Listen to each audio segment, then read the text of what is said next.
versículo 19 a 30. Estamos caminhando na carta aos Filipenses, com o tema a centralidade de Cristo, como uma pessoa centrada em Cristo, como ela age, como ela reage, quais são os planos, projetos, propósitos da vida dessa pessoa. Se Deus permitir, nos próximos 2 domingos nós vamos terminar o capítulo 2. Carta de Paulo aos Filipenses, capítulo 2, versículo 19 até o 30.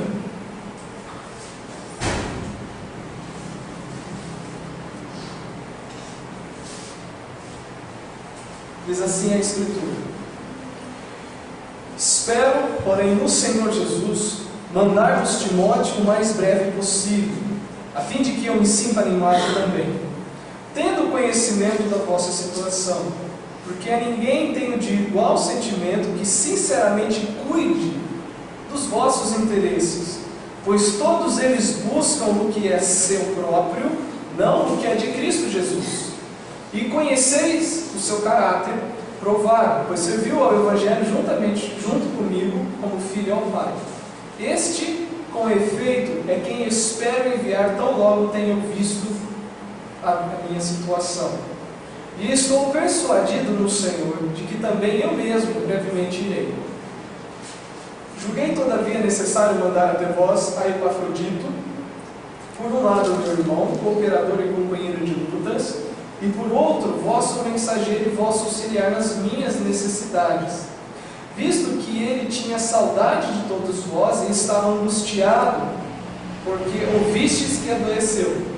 Com efeito, adoeceu mortalmente. Deus, porém, se compadeceu dele, não somente dele, mas também de mim, para que eu não tivesse tristeza sobre tristeza.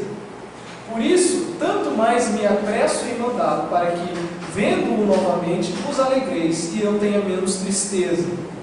Recebei-o, pois, do Senhor com toda a alegria, e honrai sempre homens como esse, visto que por causa da obra de Cristo chegou ele às portas da morte e se dispôs a dar a própria vida para suprir a vossa carência de socorro para comigo.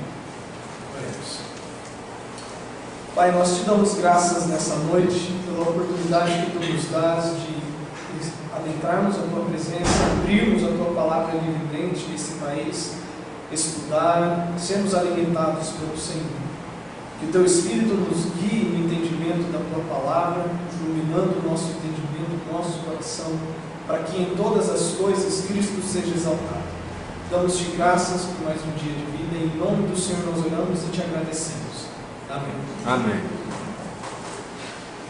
Nós estamos vendo a carta de Paulo aos Filipenses com um tema único que está regendo toda a carta: a centralidade de Cristo. Como uma igreja e como uma pessoa centrada em Cristo age. Nós vimos que a cidade de Filipos, ou a igreja na cidade de Filipos, era uma igreja que tinha provavelmente um bom poder aquisitivo. A cidade de Filipos foi fundada pelo pai de Alexandre o Grande, Filipe da Macedônia. Era uma cidade de armamentícia, se podemos dizer. Ela tinha todo o armamento numa parte do Império Romano. Tinha também a questão de tecidos. E a igreja não só uma vez, mas 2 vezes ajudou o apóstolo Paulo nas necessidades de questão de finanças mesmo. Mas em todas essas virtudes que Paulo elogia da igreja, nós podemos detectar que em alguns pontos da carta, Paulo estava lutando com algumas pessoas, ou advertindo algumas pessoas por causa do orgulho. Lá em capítulo 4, versículo 2, falando de Evódia e Sintique, para elas pensarem concordemente. No capítulo 2, do versículo 1 a 4, quando há essa série de estímulos e exortações, o que nós pressupomos é que a notícia que chegou até Paulo por meio de Epafrodita, que estava faltando essas coisas. E quando nós chegamos no versículo 19 do capítulo 2, é como se Paulo fosse dar um exemplo de tudo que ele disse no capítulo 2, versículo 1 até o versículo 18. As exortações quanto à humildade, o exemplo maior de humildade de Cristo, deixando o seu lar na glória, a exortação e o incentivo de desenvolvermos a nossa salvação com temor e tremor, em fazer tudo sem murmurações. E aí ele dá um exemplo de como isso foi feito, ou de pessoas que estão vivendo isso que ele está exortando a igreja. Como se fosse, olha, isso que eu estou pregando, que eu estou escrevendo a vocês, olhem para essas duas pessoas que eu estou indicando. Tudo isso que eu estou dizendo é verdade na vida de Timóteo e na vida de Epafrodito. E nós vamos ver hoje a centralidade de Cristo, o perfil do servo. Quais são as características do servo que tem Cristo como sendo? E aqui no versículo 19, antes de tudo, antes de nós entrarmos, eu vou fazer uma pergunta. A quem que você serve? Você pode dizer no seu coração, bem, eu sirvo ao Senhor. Talvez isso possa ser apenas verbalmente dizendo. Porque não tem como ficarmos em cima do muro nessa questão do serviço. Mesmo aqueles que professam fé em Cristo, em algum momento deixam de servir ao Senhor e estão servindo a si mesmos. Um exemplo que nós podemos tirar em Mateus capítulo 6, versículo 4, Jesus diz, olha, não podeis servir a quantos senhores? Dois senhores, porque se devotará a um, agradará um e aborrecerá o outro, e no final ele diz, não podeis servir a Deus e as riquezas, e outras versões trazem mamon. Mas o princípio que eu quero extrair desse versículo é que há de fato uma serventia, uma funcionalidade, um trabalho sendo prestado. A questão é descobrir a quem que você está servindo. Porque a nossa recomendação, ou seja, o imperativo das Escrituras é que nós sirvamos ao Senhor, não pelo que Ele dá, mas por quem Ele é, pela pessoa gloriosa que Ele é. E aqui, nesse perfil que nós vamos ver, tanto de Timóteo quanto de Epafrodito, nós vamos detectar, e você detecte na sua vida, a quem que você tem servido. Mesmo professando verbalmente, eu conheço Jesus, eu sei quem é Jesus, eu sei que Ele é Deus, eu sei que Ele morreu por mim, eu entrego minha vida por Ele, mas na prática, e é somente na prática que nós sabemos quem nós estamos servindo. Primeira questão que eu quero ressaltar aqui, se Deus permitir, nós vamos ver 2 ou 3 itens, são os 4 que eu listei nesses versículos, é que o servo, ele é recomendado.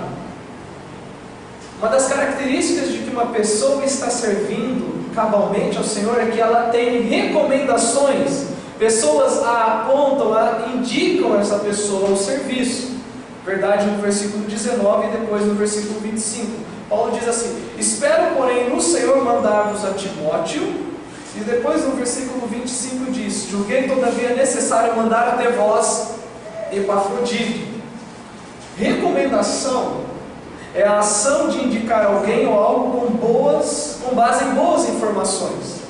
O proceder de Timóteo e Epafrodito tornou-se tão digno do Senhor que os mesmos foram recomendados como pessoas de extrema confiança e prestabilidade para o serviço do Senhor. Então, uma das primeiras verdades que nós precisamos ressaltar do perfil de um servo é que ele e ela é uma pessoa que pode ser recomendada para o serviço, pode ser recomendado a outros. E aí pensando, você seria recomendado para o serviço do Senhor? Se houvesse a necessidade de suprir a carência em alguma congregação, em algum ponto de pregação, o seu nome seria alistado para algum serviço? Não digo só na questão da palavra, o ministrar a palavra ou tocar, mas eu digo no servir no meio. Você seria indicado? Se no seu coração houve dúvida, você está servindo a você mesmo. Se no seu coração houve dúvida nessa questão, eu não sei se eu seria indicado, porque é algo que não pode ter dúvida. Já nesse primeiro item fica claro que o Senhor não tem sido o seu foco, Deus não tem sido o seu alvo, a glória de Cristo não tem sido a busca maior da sua existência. Nós entendemos que um servo, ele necessita ser recomendado. Quão bom é termos no meio do povo do Senhor pessoas que possam ser apontadas e encaminhadas como dignas de confiança por causa do seu compromisso com a obra de Cristo. Essas pessoas não buscam louvores para si, pelo contrário, seu humilde e servil proceder gera nos lábios de outros o louvor a Deus. Vamos abrir em Provérbios capítulo 27, depois nós vamos para Romanos capítulo 12. nessa questão do louvor, porque não é você que se recomenda. Às vezes, no procurar do serviço, o currículo acaba sendo uma auto-recomendação. Provérbios 27, 2. Mas na obra do Senhor é o contrário. Você não procura se promover. Você não procura os holofotes. Você não procura a base. Olha, ninguém está me notando, mas o seu proceder acaba gerando naturalmente o elogio, ainda que esse não deva ser a nossa busca principal. Provérbios 27, 2 diz o seguinte: seja outro o que te louve, e não a tua boca, o estrangeiro, e não os teus lábios. E também Romanos capítulo 12, versículo 3. Romanos capítulo 12, versículo 3 diz o seguinte: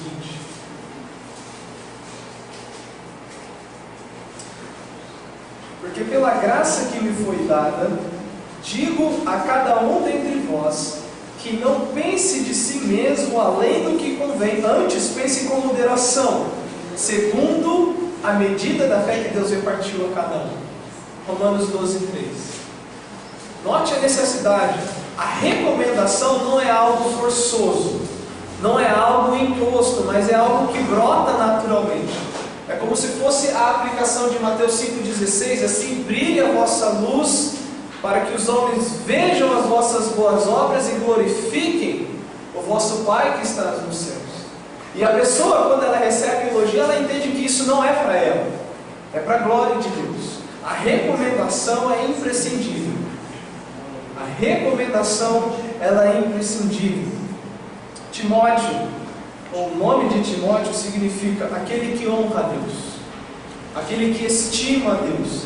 E o nome é uma verdade na vida desse servo, porque a vida dele é uma demonstração de obediência e fidelidade tanto a Deus, e principalmente também ao seu tutor na fé, Paulo. É impossível uma pessoa que se diz servo de Cristo e não é sujeita aos líderes ou à liderança local da igreja. É incompatível a ideia de servir a Cristo, mas localmente, na onde Deus tem colocado essa pessoa para ser uma bênção e servir no meio, essa pessoa não se sujeitar à liderança.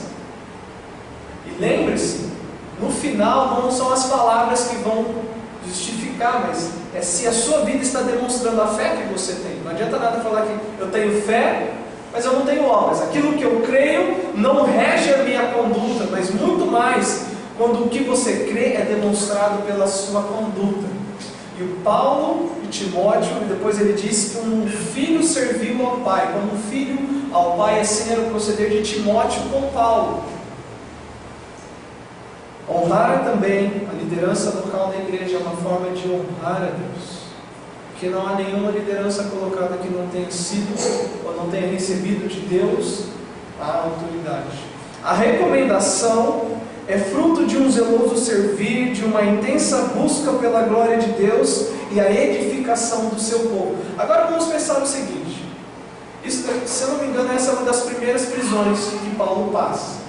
No capítulo 1, versículo 12, quando ele está falando das cadeias, das prisões que ele estava, ele diz que quero ainda, irmãos, cientificados de que as coisas que me aconteceram têm antes contribuído para o progresso do Evangelho, de maneira que as minhas cadeias em Cristo se tornaram conhecidas de toda a guarda pretoriana e de todos os demais, e a maioria dos irmãos estimulados no Senhor por minhas algemas ousam falar com mais desassombro a palavra de Deus. E nós meio que estudamos que possivelmente a conversão de Onésimo tenha se dado aqui.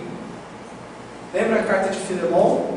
O escravo que fugiu do seu senhor, depois Paulo encontra em uma das prisões, ele é convertido, depois volta.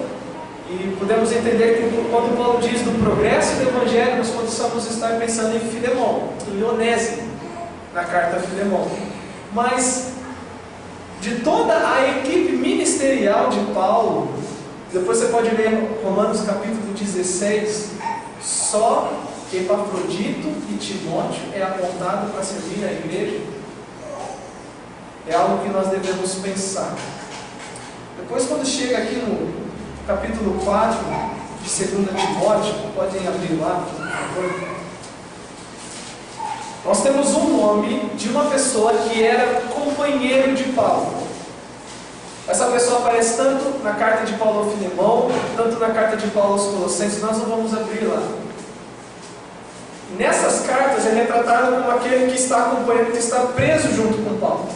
Mas quando chega aqui, na segunda carta de Paulo a Timóteo, versículo 10, olha o que é dito sobre Demas. Porque Demas, tendo amado o presente século, me abandonou e se foi para Tessalônica, Crescente foi para Galácia e Tito para Dalmácia.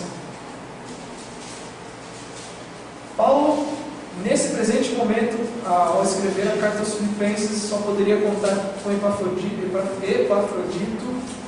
e Timóteo. Mas temos um contraste tremendo. Vou pegar um exemplo de uma pessoa do Velho Testamento que nem a morte dessa pessoa, dentre todos os outros reis que morreram, é dito que ele foi sem se deixar saudade desse rei. E você já pensou uma pessoa viver tanto tempo no meio de um grupo e quando essa pessoa morrer ninguém sentir saudade? Vamos para segundo livro das Crônicas, capítulo 21. Nós vamos ler sobre o rei Jeorão. Segundo livro das Crônicas, capítulo 21, os versos 18 e 20.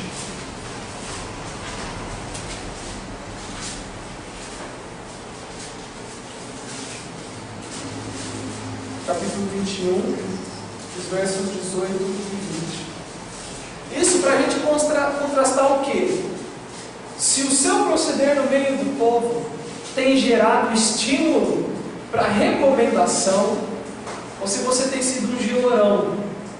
Olha só a situação dele. A doença que ele adquiriu não foi uma das melhores. A morte que lhe sobreveio foi uma das piores. E a lembrança dele não foi uma das melhores a serem lembradas. 21, 18 e 19. Depois de tudo isso, o Senhor o feriu nas suas entranhas com a enfermidade incurável. E aumentando esta dia após dia, ao cabo de 2 anos, saíram-lhe as entranhas por causa da enfermidade, e morreu com terríveis agonias. O povo não lhe queimou aromas, como se fez aos seus pais. Era ele da idade de 32 anos, quando começou a reinar. E reinou 8 anos em Jerusalém, e se foi sem deixar saudade de si, ou sem deixar de si saudade. Sepultaram-no na cidade de Davi, porém não no sepulcro dos reis. Amados, talvez você fale, mas será que existe isso no meio do povo de Deus? Eu digo que sim. Que pessoas se tornam tão insuportáveis, tão bequentas, tão contenciosas, e ainda assim eu fico com o pé atrás quanto à conversão de uma pessoa que tem por hábito esse tipo de comportamento, que ela não é recomendada para nada. Ninguém ousaria acompanhar, falar, olha, pode levar essa pessoa contigo para te ajudar na obra, quer seja pela preguiça ou por qualquer outra coisa. É aquela pessoa que quando sair da igreja, ninguém vai sentir saudade dela.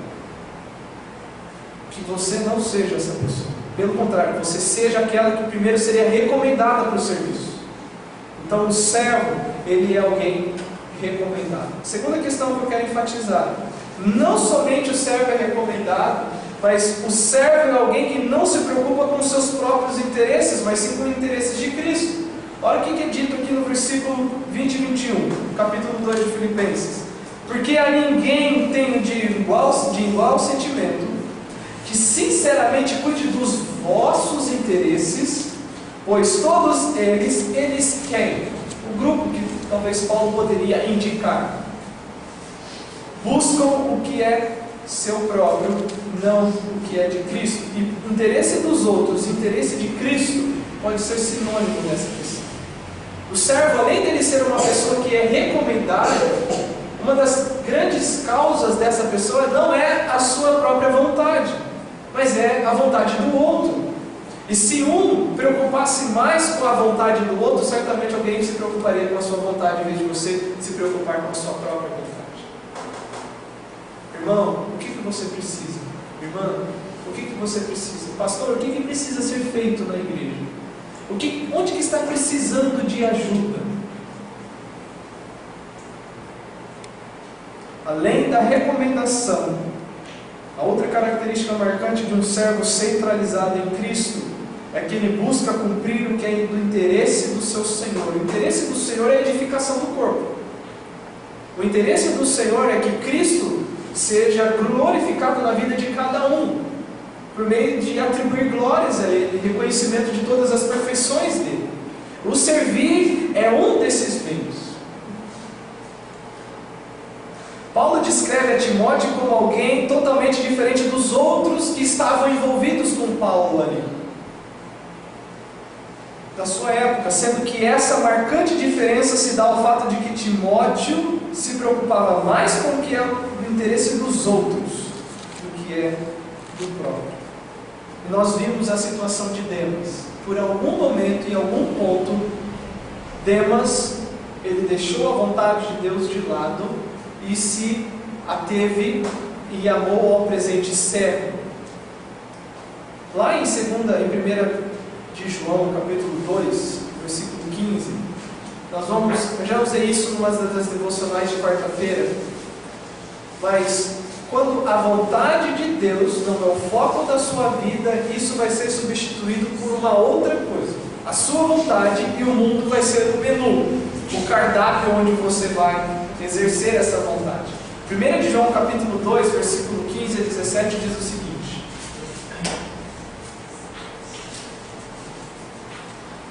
não ameis o mundo, nem as coisas que há no mundo. Se alguém amar o mundo, o amor do Pai não está nele, porque tudo que há no mundo, a concupiscência da carne, a concupiscência dos olhos e a soberba da vida não procede do Pai, mas procede do mundo. Ora, o mundo passa bem com a sua concupiscência, aquele, porém, que faz a vontade de Deus permanece eternamente. E aqui a vontade de Deus poderia ser colocada em contraste.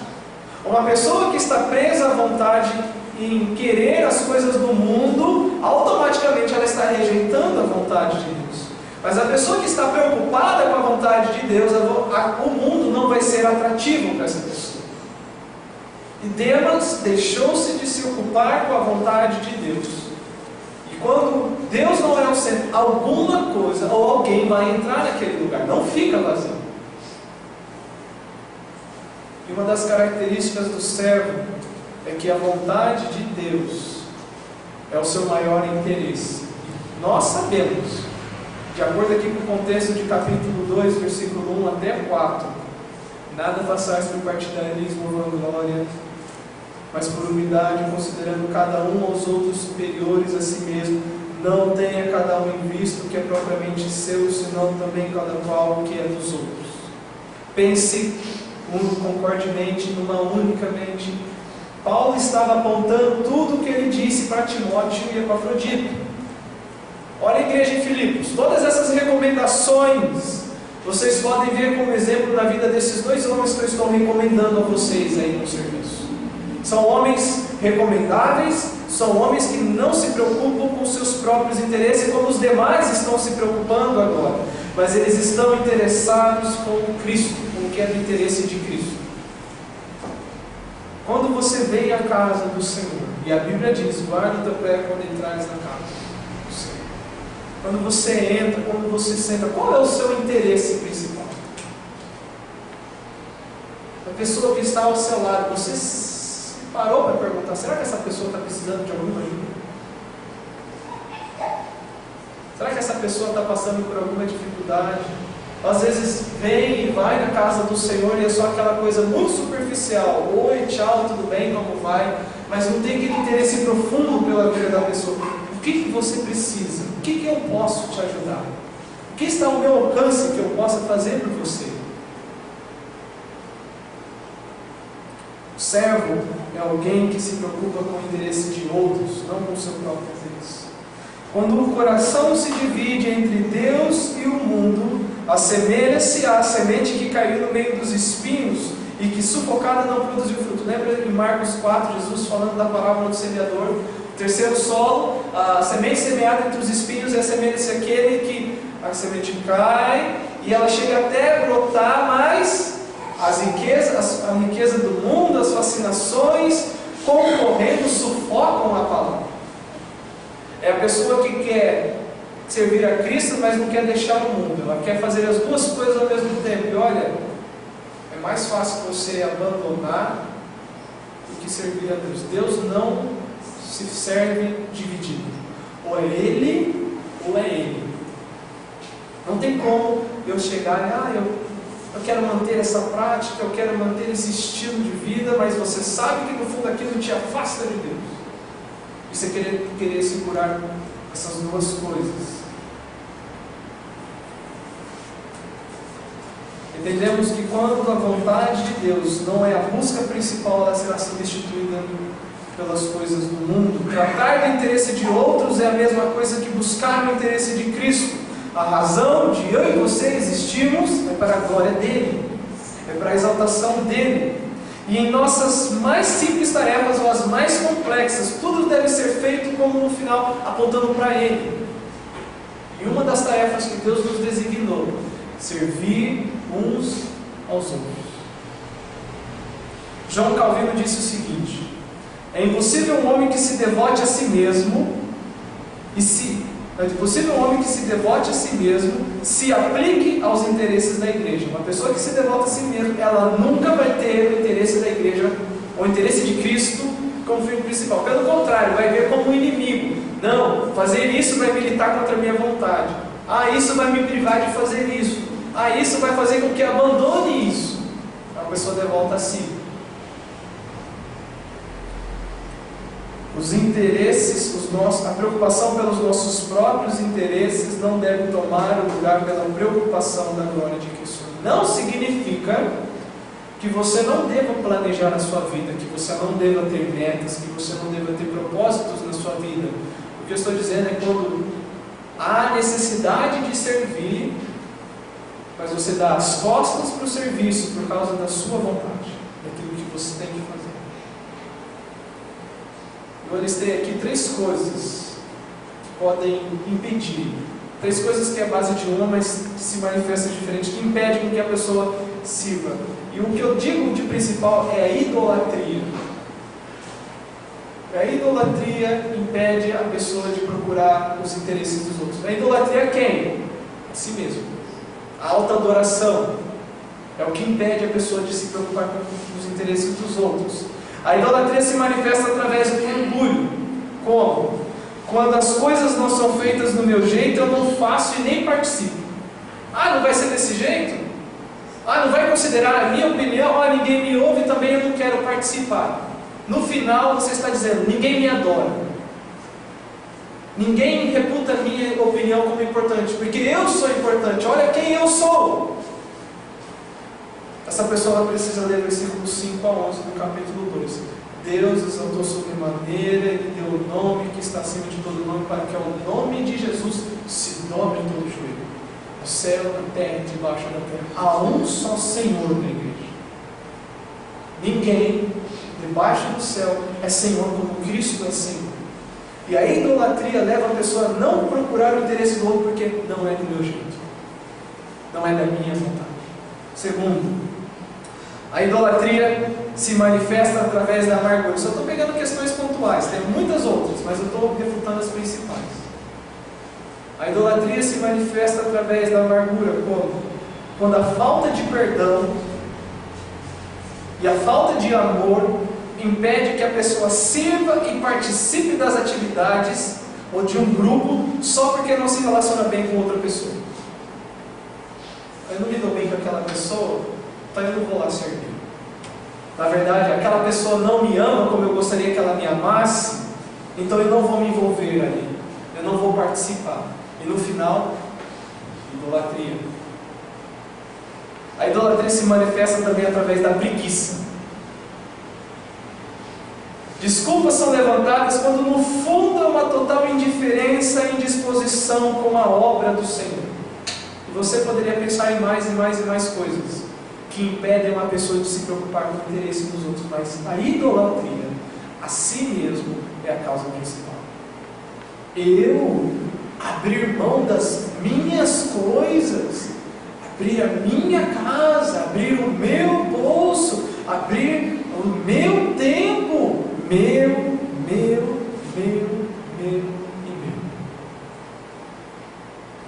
Uma pessoa assim nunca vai se interessar pelos interesses de Cristo. Ela pode até falar, mas a vida dela, as atitudes vai falar mais alto do que as palavras dela. Tudo isso se constitui idolatria porque no final é uma preocupação com o próprio eu e não com Cristo. Até aqui, nós vamos parar aqui. Só nesses dois pontos. Ele é uma pessoa recomendável, ou ela é uma pessoa recomendável, e é uma pessoa que tem por meta o interesse dos outros. Servir a Cristo é servir a Cristo, não usar Cristo como pretexto para que as pessoas te sirvam. E se não houver sacrifício, não entendeu a palavra da cruz. Se não houver sacrifício no servir a Cristo, a pessoa literalmente não entendeu o que é morrer, negar a si mesmo, tomar a sua cruz e segui-lo. Se a pessoa estima e espera e nutre a esperança de que quer viver a vida cristã sem muitas dificuldades, sem abrir mão de muitas coisas e sem ser privada em muitas questões, essa pessoa não entendeu o Evangelho. Ela não entendeu, ou ela, como disse Agostinho, se você só crê naquilo que você gosta do Evangelho, não é no Evangelho que você crê, é em você mesmo que você crê. O mundo precisa de servos de Cristo, porque igrejas tem um monte, placa tem um monte. Eu estava conversando hoje com o pastor Barreiro, a dificuldade que está tendo de igrejas sérias. As igrejas estão tudo, como diz, renovando, estão inovando, mas se a palavra é imutável, se a pessoa deve pregar a palavra incessantemente, o que precisa renovar? As pessoas estão precisando ver Cristo aí fora. No seu trabalho, honre a Cristo indo além da medida. Na sua casa, honre a Cristo indo além da medida. Em fazer do interesse dos outros a sua causa pessoal. Ah, mas aquela pessoa não merece. Você merece algo?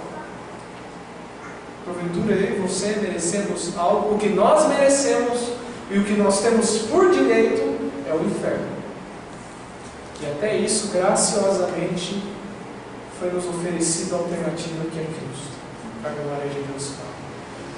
Procure ser recomendável, não se recomendando, servindo com alegria, servindo ao Senhor. Não sejam Diótrefes, acho que é Diótrefes que a gente citou em 3 João, que ele não recebe os irmãos na igreja, não deixa os irmãos receber, ele só procura o dele. Demétrio, agora eu estou em dúvida se é Demétrio ou Diótrefes. Mas um daqueles que nós citamos em 3 João, um deles privava a receber irmãos, os que estavam viajando. Ele queria que as coisas fossem feitas do jeito dele, mas tem um outro que é recomendável, até a verdade testifica a respeito dele. E em Colossenses nós vemos que estamos servindo ao Senhor. Estamos servindo ao Senhor. E você que possivelmente esteja aqui à noite e tem vivido só para si, o convite e a exortação das Escrituras é que você sirva ao Senhor, recebendo a Cristo como Salvador. Para que você entregue a sua vida a Ele, que você o reconheça, que você o tenha como um tesouro maior da sua vida e assim seja salvo.